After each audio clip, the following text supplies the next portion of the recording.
Ignition sequence start. 6, 5, 4, 3, 2, 1, 0. Liftoff. We have a liftoff.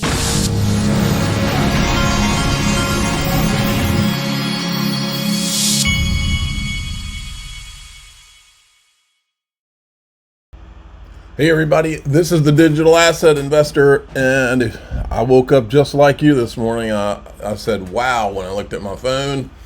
The XRP price has taken off, and I think we're at the very, very beginning, folks. We're going to go into all that. In the group today, we're just going to talk XRP price. What else is there? You can join the group by going to daixrp.com to join through the Patreon, or you can click join right here below any of my YouTube videos if you'd rather join through YouTube, or you can subscribe through X. Folks, I know because I've been here through many of these bull runs, but this one is the ultimate bull run. It's going to get more and more dangerous. This is when the hackers start trying more and more aggressively because there's more money in the pot for them to try to steal. So this says 2025 from Chainalysis, 2025 shaping up to be one of the worst years for crypto crime. It's only going to get worse. That is one of the reasons that I have partnered with iTrustCapital. I've had my IRA, crypto IRAs there. I just opened my premium custody account in the last couple months. You can send your XRP right in. These guys have institutional custody. They have the closed loop system. This is the key. Crypto and dollars in, but only dollars out. This creates the ultimate barrier that's been necessary for many years to keep. In other words, why would a hacker even try to hack your account if he can't get crypto out? Because that's how they steal it. That's how it always works. And these guys were smart enough to put a system in place to usurp this. You can go to iTrustCapital.com/XRP Army, and you can use this promo code XRP6 to get a $100 funding bonus. Also, here's the fees. 0 month, you don't pay anything for custody. 1% cryptocurrency transactions for buys and sells. $75 for a gold transaction fee. You can buy gold and silver in these accounts. So exciting times, folks. We're at a $3.27 XRP. I'm going to go over some of the interesting stuff. By the way, let's point out there's only $3.82 trillion in the entire crypto market, folks. Remember that number. XRP is smoking everything else. I think everything else, yeah. In the top 10, look at Bitcoin, which is all that CNBC will tell you about. 6.59% on the 7-day versus 34 for XRP. 30-day, 13. XRP 53. 1 quarter, 38. XRP 56%. 1 year, 83%. XRP 467%, folks. The writing is on the wall. I want to show you one other thing. These are the all-time highs. According to Coin Paprika, XRP is 17.43% away from all-time high. Last all-time high was 2,752 days ago on January 4th, 2018. I was there. They've got the all-time high as $3.84. That's debatable because it involved South Korean exchanges and all that, but who cares? We're here, folks. And I said here, what happens if the SEC votes to end the Ripple case on the same day the Genius Act passes, which is supposed to be today? We've had the SEC has these sunshine meetings. I think it's every month. I think they're having one today, but there's not a reason. And that's the last thing on their plate with the Ripple case is for the SEC to vote. And I think they vote in these things. And I don't know if this is the meeting that it'll happen. But wouldn't that be something? What would that do to XRP price if they passed the Genius Act today and the SEC votes for the case to be gone and that announcement came out? So here's what's happened. Congress passed the motion to advance the Clarity Act, Genius Act, Anti-CBDC Act. I think it was last night, like late. Here's 2 congressmen coming out. Hey everybody, Tim Burchett. It's raining like cats and dogs, lightning striking. Anyway, we just worked it out on the cryptocurrency, and what we were concerned about was the ability of the federal government to track it in a unnatural way, and like you can't really track cash, and very Big Brother-esque, the central banking thing. And so we were able to get that worked out in agreement with the White House and leadership, House and Senate.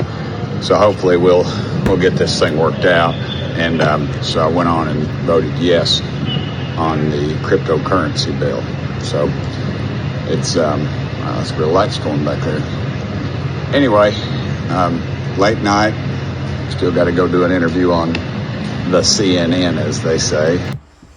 Okay, and then this is Representative Brian Stell.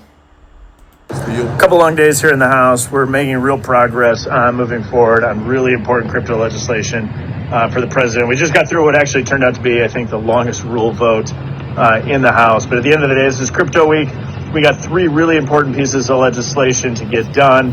I think we're getting them all across the line. The goal at the end of the day is to get all these signed into the law, to move forward on stablecoin legislation, market structure legislation, and to prevent CBDC from ever being developed by the Federal Reserve. We took a step forward today. It took a little longer than we thought, but away we go. I think we're going to get this all done yet by the end of the week.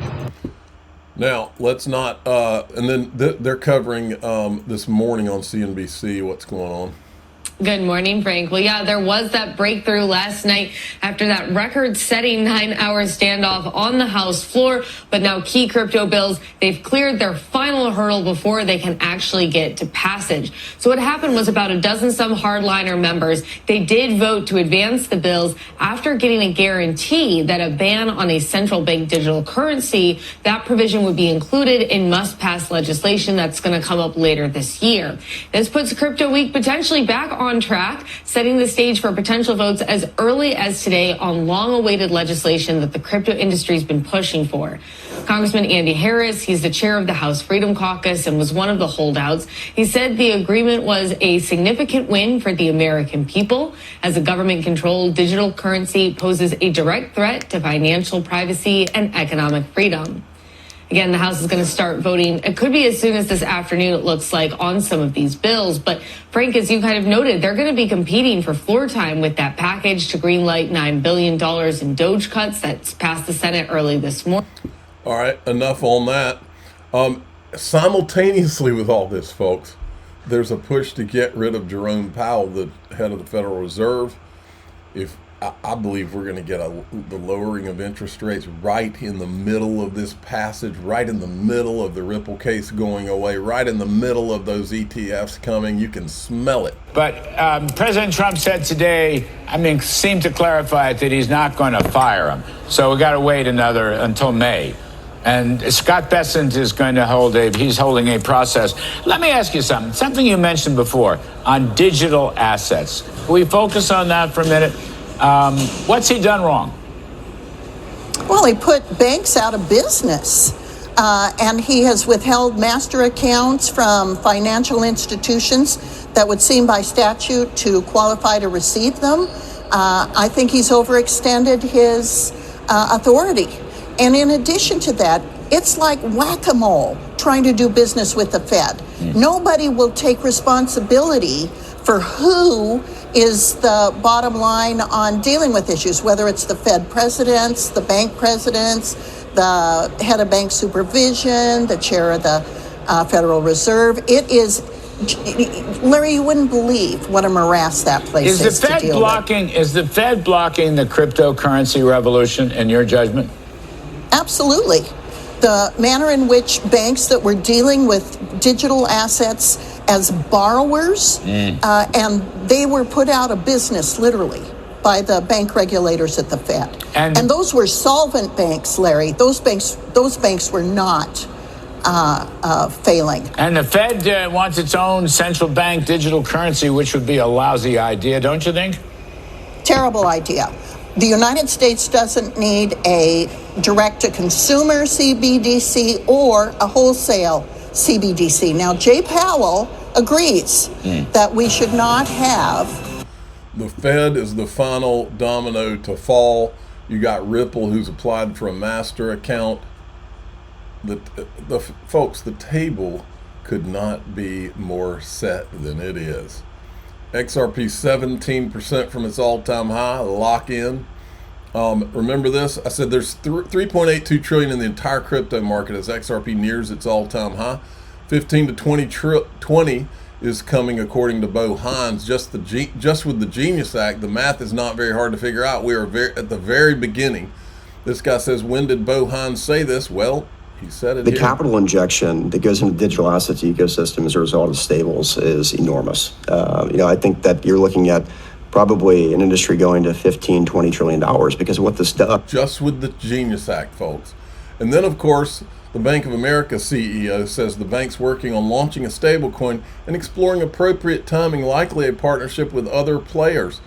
You mean like Ripple? It feels like the floodgates are going to open this year, doesn't it?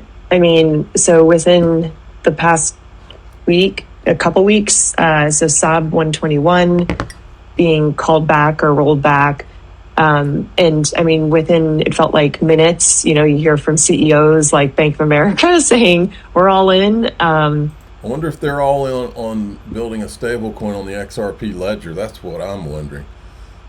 Okay, we're going to talk we're going to talk a lot of XRP price and some other things in DAIXRP.com, which is the Patreon. If you'd rather join through YouTube, click join below any of these videos. Or you can join through X, hit the subscribe button. I'm the digital asset investor. I'm not an investment advisor. This is for entertainment purposes only. Please subscribe, hit the like button, tell your friends and family. What a day.